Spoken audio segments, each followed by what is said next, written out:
This is ABC 7 News at 6.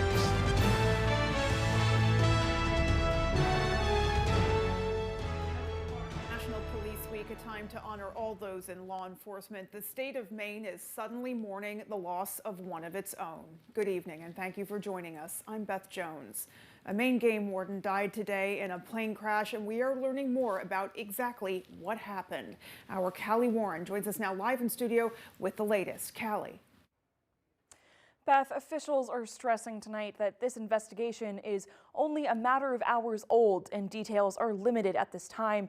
We do know that 50-year-old Joshua Tibbetts died on a solo flight over Schoolhouse Pond in Avon, which is near Rangeley.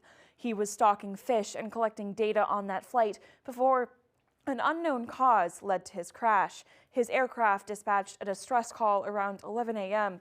Officials say that the FAA is investigating, while folks from the NTSB will be coming up from Florida tomorrow to join them in this investigation. We have no idea right now what caused this crash. It was an operation that officials from Fish and Wildlife described as being over typical terrain. We know that his career with the Warden Service began in 2008, and he was promoted to a pilot in 2023. Maine Department of Inland Fisheries and Wildlife Commissioner Tim Peabody held a press conference earlier this afternoon, joined by Governor Janet Mills, discussing the details. Here is some of what they had to say. We often say that members of the state law enforcement put their lives on the line each day, and that is never more evident than today. As you were saying, Beth, this comes as Mainers are remembering those in law enforcement that lost their lives in the line of duty. Tibbetts' remains were received by the Office of the Chief Medical Examiner in Augusta. This remains a developing story. We'll continue to bring you information as it becomes available. Beth, back to you. Callie, thank you. As the state grapples with the loss of Warden Tibbetts, Maine law enforcement gathered in Augusta today to pay tribute to past officers who made the ultimate sacrifice. Our Alex Schley has more. Ebenezer Parker, Cumberland County Sheriff's Department.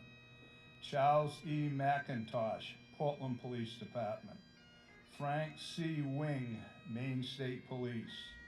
Robert L. Moore, Maine Warden Service. Patrolman Pearlie Kenny of the Westbrook Police Department became the 91st name added to the Maine Law Enforcement Officer Memorial. When you think about the 91 people that are on the wall, they've literally given their all on behalf of our state and our community, and there is no greater sacrifice than giving your life in the line of duty. The memorial, dedicated in 1991, has served for decades as a place of remembrance for the men and women who never made it home. At least one of the sisters of Detective Gil Landry say one of them has attended every ceremony since the memorial was established. It's an honor because I don't want anyone to forget who Gil was and who all the other officers that have given their lives to us, for us. So I'm honored. We miss him every day. We cherish the times that he was with us. Their brother, who was a detective for the New Gloucester Police Department, was shot and killed in Lewiston in 1989 while investigating a child abuse case. Landry was the 7th Maine officer killed in the line of duty and one of the first honored on the memorial. Officers say the wall stands not only as a tribute, but also a reminder of the extraordinary sacrifices made by law enforcement officers across the state. I think just having these memorials here, whether it's today or some random Tuesday in August, it should be powerful for everybody to take a look and stop by and say hello to our heroes. In Augusta, Alex Schley for ABC 7 and Fox 22 News. Today, a former Corrections Department official was sentenced for his role in a massive kickback scheme. Gerald Merrill once served as deputy superintendent of the Mountain View Correctional Facility in Charleston and the Down East Correctional Facility in Machiasport. During that time, he came under suspicion for fraud. State Auditor Matt Dunlap helped investigate agency compliance with the use of state procurement cards, and he, along with the AG's office, discovered Gerald Merrill's misconduct. Dunlap says Merrill had been using his procurement card to make fake purchases to an accomplice out of state, and then the money was kicked back to Merrill. They believe he received a little over $500,000 in kickbacks. Merrill was arrested, charged, and later pleaded guilty. He was sentenced today to 10 years in prison, with all but 5 suspended for theft. Dunlap says they believe it is the biggest fraud perpetrated by a state official in Maine history. When something like this happens, it's such an incredible betrayal of the public trust, and it lowers the confidence of the public in our ability to take care of the government that we are charged with taking care of. Yep. And to me, that's the lasting damage from something like this. Merrill must also serve a concurrent 5-year term for a forgery charge, as well as 3 years probation, and pay roughly $500,000 in restitution. Officials from the Secretary of State's office questioned those involved in a citizens' initiative after challenges were filed against the initiative's petitions. The initiative is an act to designate school sports participation and facilities by sex. Initially, the Secretary of State's office found the petition efforts to be valid, but a suit was filed to challenge the decision.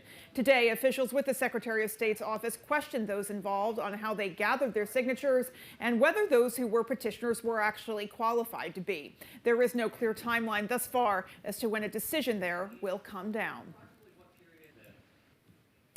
In other news tonight, Bangor City councilors voted last night to prohibit people from storing belongings on city sidewalks. This comes after concerns were raised about an increased number of unhoused people gathering at Bangor's Pierce Park. Our Grace Blanchard has more. All of us are in survival mode and trying to find a place that we can go, even if it means having to risk our lives to do so. When the winter warming shelters closed in Bangor last month, many people like Jeremy Belanger and Ash Morrow found themselves sleeping on the street. When these warming shelters were open, Bangor area shelter was full, and all these warming shelters were filled to the brim. So we literally have nowhere to go. When the closure happened, it led many unhoused individuals to go to Bangor's Pierce Park. Pierce Park is right next to the library, and as we know, it's like the last public space, and it was like the only option available to people, so they took it.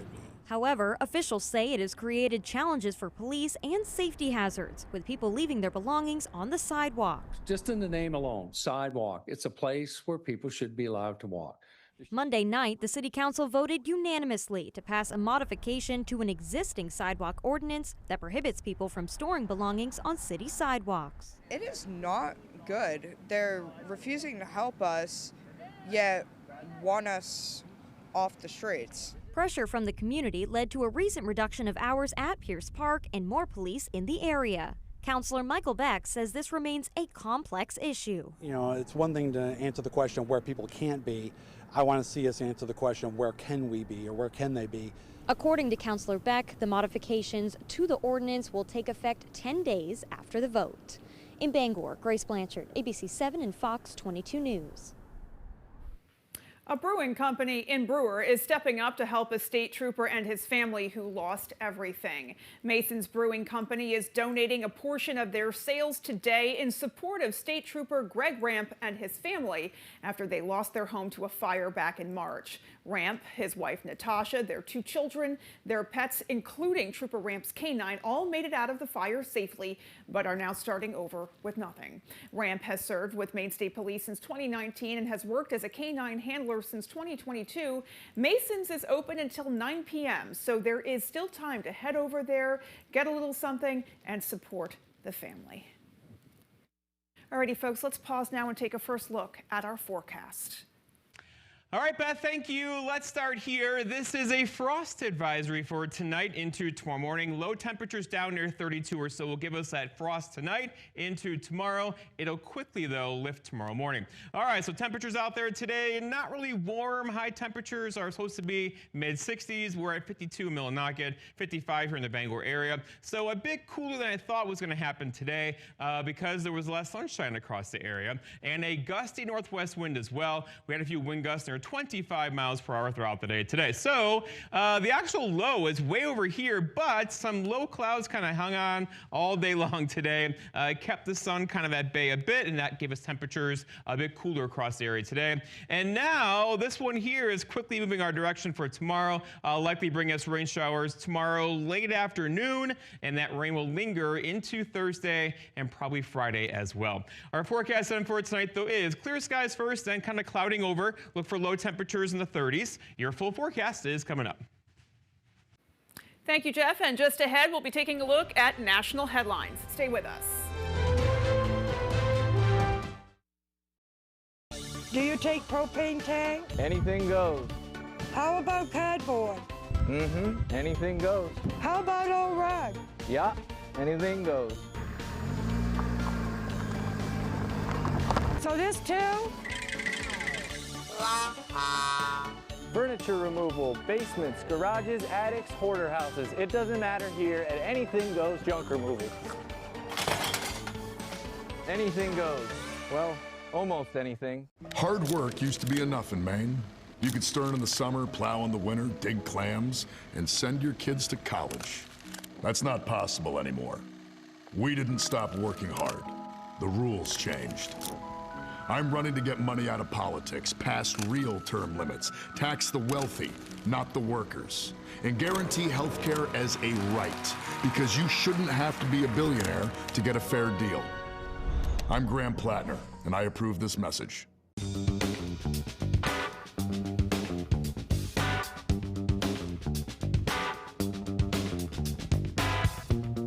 Roto-Rooter has served the greater Bangor area and beyond for 35 years, offering plumbing, hydrojetting, snaking, descaling, video inspection, and grease interceptor cleaning services. For all your residential and commercial clogs, call Roto-Rooter today, 990-1234. And away go troubles down the drain. Roto-Rooter. Keep your feet on the ground, they said. So many people have told you you can't. They say you don't listen. So you don't listen to them. You rise to your moment. It feels like every idea is crystal clear. It feels like every line, every angle is perfect. It feels like you are at the top of your game. And with Fidium Fiber Internet, you are. It feels like Fidium.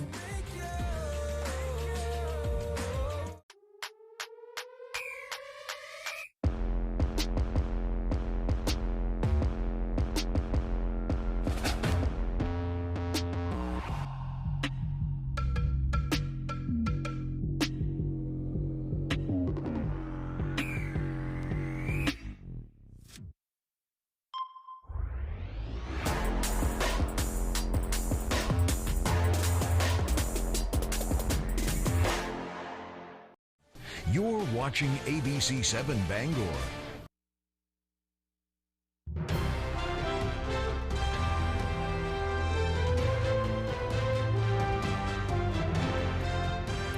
Turning now to the latest on the hantavirus, 18 people in the U.S. are now being monitored at medical facilities in Georgia and Nebraska. ABC's Danny New has the latest. Today, with U.S. passengers from that luxury cruise ship now in quarantine, growing concern around questions being raised that the Andes variation of the hantavirus may spread more easily than previously thought. We're just seeing emerging evidence, for instance, in conversations that several colleagues had with the doctor on the ship, who said that at least 3 of the people who got infected did not have close contact, and they may have had just casual contact sitting next to somebody for half an hour at a meal. 16 passengers are being assessed over the next few days at the University of Nebraska Medical Center, the first American to test positive getting treated inside the biocontainment unit there. One of the quarantined passengers in Nebraska is travel vlogger Jake Rosemarin, whose posts aboard the ship reached millions on social media. We're not just a story. We're not just headlines. We're people. Today, he spoke with Good Morning America during the start of his 42-day quarantine. I was relieved to get off the ship and have a plan in place, and they're treating us really, really well here. So I can't ask for anything more than that. The Boston resident says he plans to fulfill the full 42 days in quarantine, and that so far he does not feel any symptoms. It was a long, stressful travel day. I spent most of yesterday just, reaching out to family and friends over FaceTime and calling and just, letting them know I'm okay and in good spirits. 2 other Americans, a couple, have been flown to Emory University in Atlanta after one of them showed symptoms. Meanwhile, at least 5 other states are being monitored with 11 cases reported worldwide. 3 people have died. Danny New, ABC News, New York. Still to come on ABC 7 News at 6, our Jody Hersey was in Searsport to highlight a farm dedicated to getting people out and active. In sports, the Husson baseball team is ready for the national tournament, and we'll have that story after the break. I'm Jim with Lowry Law. A husband and wife called me after they were hit by a drunk driver. We got them a $400,000 settlement they were able to use for their retirement. Call me. I'm your go-to guy. As a hybrid pioneer, followed by years of refinement, Toyota has earned praise for creating the most advanced and reliable hybrid system. Now with more hybrid all-wheel drive or four-wheel drive models than any other brand. Like the all-wheel drive Corolla LE Hybrid with advanced tech and an up to 542-mile total driving range. So see your New England Toyota dealer, your hybrid all-wheel drive headquarters. Toyota, let's go places. For the best selection in classic and contemporary furnishings, stop by Richard Parks Furniture on High Street in Ellsworth. Handcrafted New England-made bedrooms and dining rooms, imported Scandinavian recliners and upholstery, more than 40 lines of furniture for the home and patio. Richard Parks Furniture is your #1 stop for quality, functionality, and well-designed furniture at affordable prices. Richard Parks Furniture. Discover Richard Parks. 132 High Street in Ellsworth. Discover Richard. Who is the real Graham Plattner? He calls rural Mainers stupid and racist. Plattner says some Maine lobstermen are drug-addicted pieces of shit. He blames Maine's women for getting raped because he says they get up drunk. Graham Plattner even bragged about a Nazi tattoo on his chest. He calls it eminently reasonable. That's the real Graham Plattner. To be continued.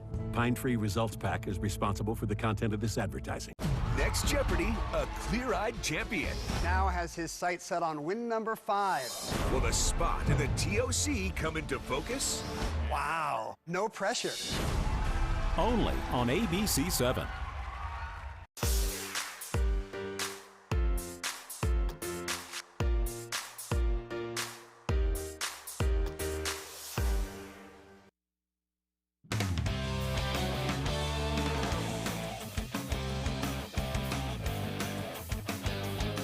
Welcome back in, everyone. The Husson baseball team is fresh off their North Atlantic Conference title win and are now gearing up for the NCAA tournament this week. Armac Sturm has the story.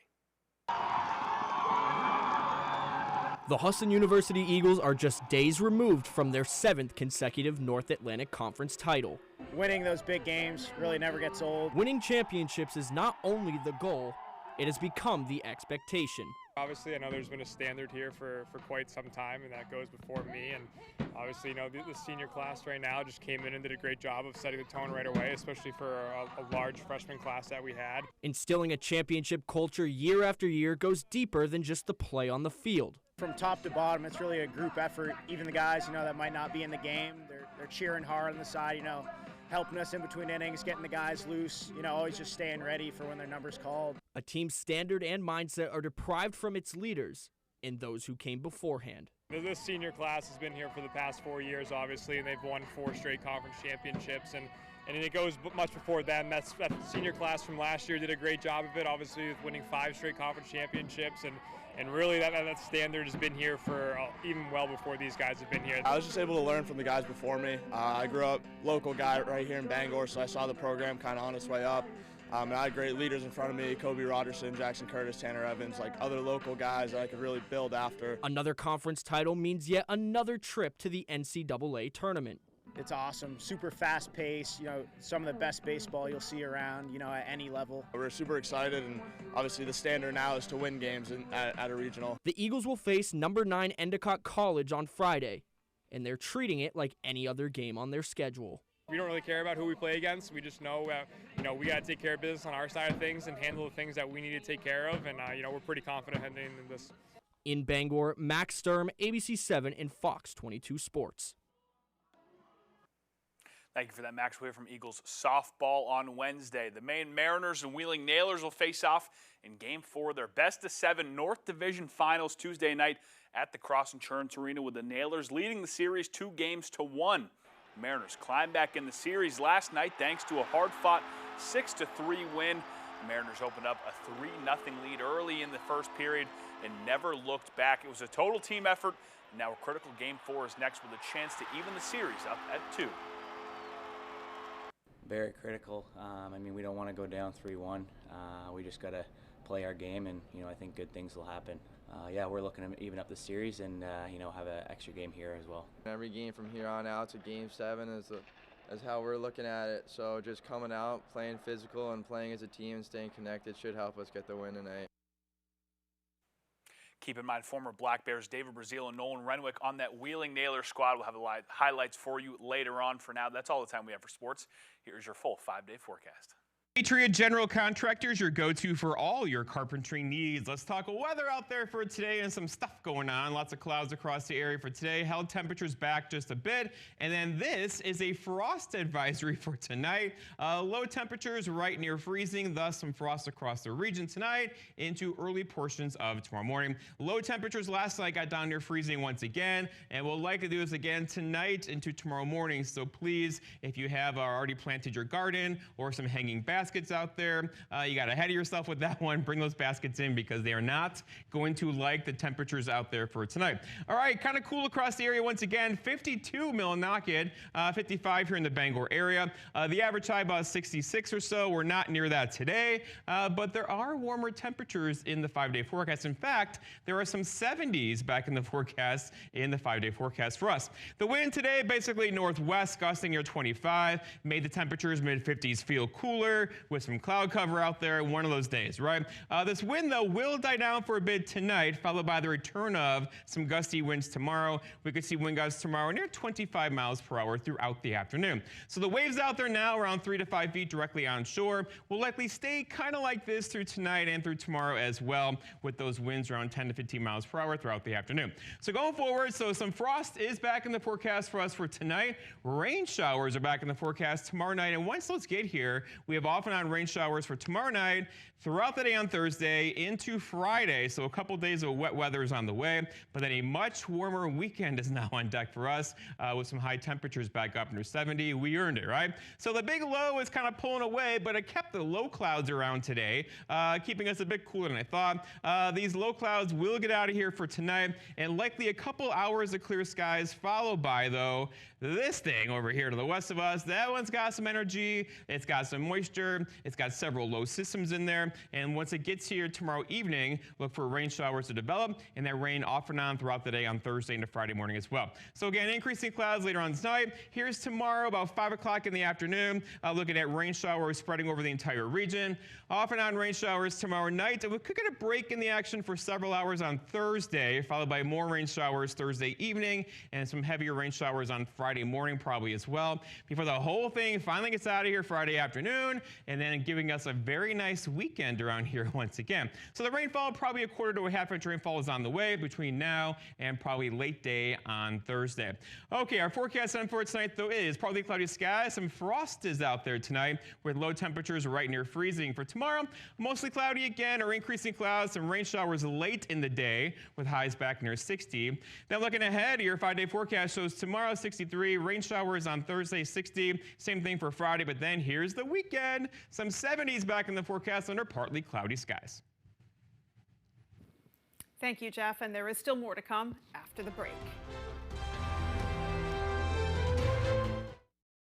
What does Graham Plattner think of rural Mainers? He calls them stupid and racist. And Plattner called some Maine lobstermen drug-addicted pieces of shit. That's the real Graham Plattner. Pine Tree Results Pack is responsible for the content of this advertising.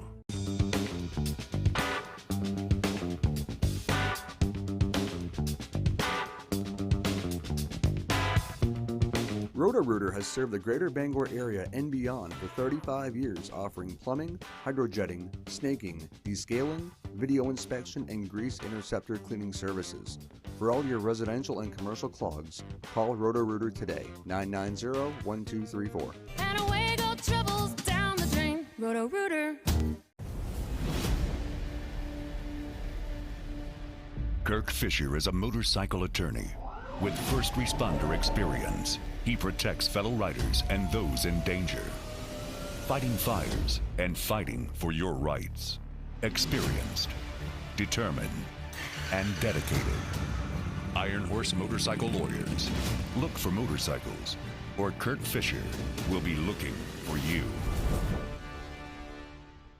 On the Road, broadcasting the news it sends, live from Searsport, is brought to you by the town of Searsport. Come explore the Maine coast. Find treasures on our beaches, local shops, art galleries, and the Penobscot Marine Museum. Pumpkin Patch Antiques, celebrating 51 years, selling 18th century and 19th century furniture, art, nautical pieces, and goodwill. Coastal Auto Parts, your local Napa Auto Parts dealer with 30 locations, owned and operated by a Maine family that cares.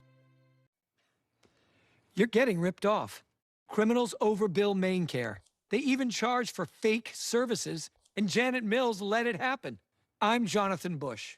I've built systems that stopped fraud and abuse and saved customers millions. As governor, I'll audit every program and reduce that waste and fraud. Politicians and lobbyists don't have what it takes to clean up this corruption, but I do. I'm Jonathan Bush. Let's shake up Augusta. Graham Plattner blames Maine's women for getting raped because he says they get up drunk. And Plattner bragged about having a Nazi tattoo on his chest. That's the real Graham Plattner. Pine Tree Results PAC is responsible for the content of this advertising.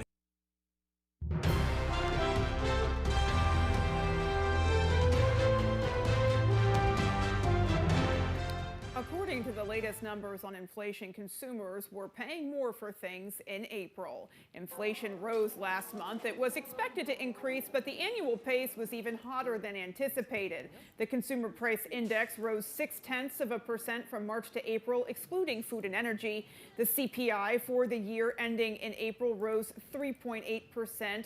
Up roughly 3% for core CPI on an annual basis. Now, both readings were higher than forecasted, and the Iran conflict pushed prices higher, especially for gasoline, jet fuel, and diesel fuel. The April Consumer Price Index report was skewed because of a technical change made, as some data was not collected during last year's government shutdown. A woman from Searsport is helping animals and people enjoy the Maine outdoors, one guided walking tour at a time. Our Jody Hersey explains. The animals like to talk at Galloping Crow Farm in Searsport, especially the donkeys. The farm, which is home to several rescue donkeys, goats, dogs, and chickens, is located at the end of a dirt road. Rebecca Loveland is the owner.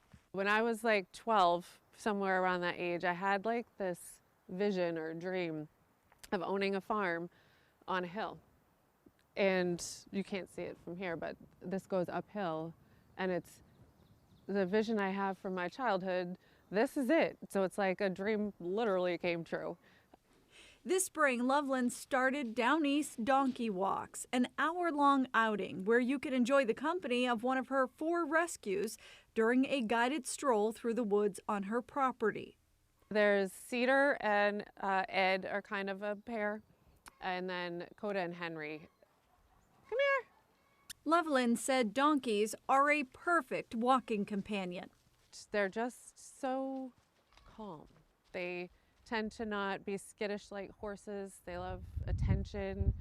The farm is open every day but Wednesdays. Those interested in booking an outing can choose one of the following. Option 1 is hanging out in the pasture. Option 2 is going on a walk.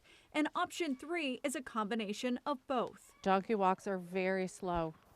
This is a lot of the walk too, is they just snack the whole time. Loveland said Down East Donkey Walks allows people to connect, unwind, and enjoy just being in the outdoors. So I knew there was an interest. I didn't know there would be this much interest, and it's great. I love it. In Searsport, I'm Jody Hersey for ABC 7 and Fox 22 News.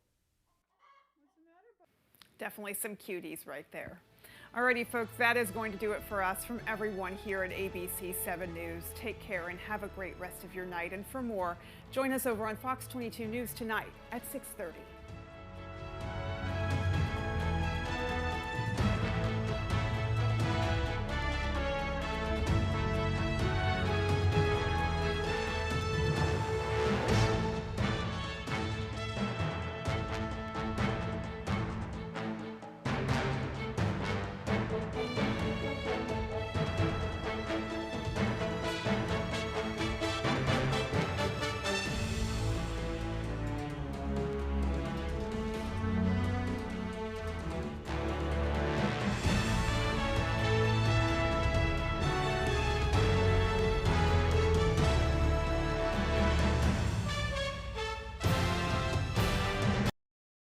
The damage is in the top left corner.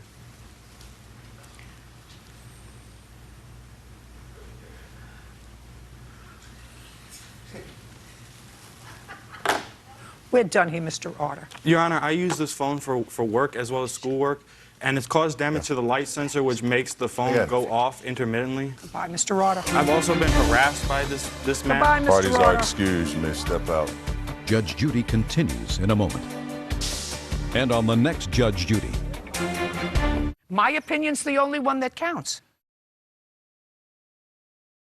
This phone is very important to me. It's expensive. It has sentimental value. Accidents happen. He admitted to the damage and that he offered to pay. I wouldn't make you pay for something like that, so I'm not going to pay for something like that. Can't trust anyone. Phones come and go. You get another one.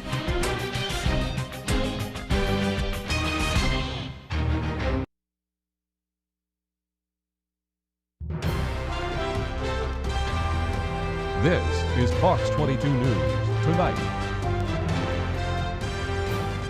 As we mark National Police Week, a time to honor all those in law enforcement, the state of Maine is suddenly mourning the loss of one of its own. Good evening, and thank you for joining us. I'm Beth Jones. A Maine game warden died today in a plane crash, and we are learning more about exactly what happened. Our Callie Warren joins us now live in studio with the latest. Callie. Beth, officials are stressing tonight that this investigation is only a matter of hours old and details are limited at this time. What we know is that 50-year-old Joshua Tibbetts died on a solo flight over Schoolhouse Pond in Avon, which is located near Rangeley. He was stocking fish and collecting data on that flight before an unknown cause led to his crash. His aircraft dispatched a distress call around 11 a.m. Officials say that the FAA is investigating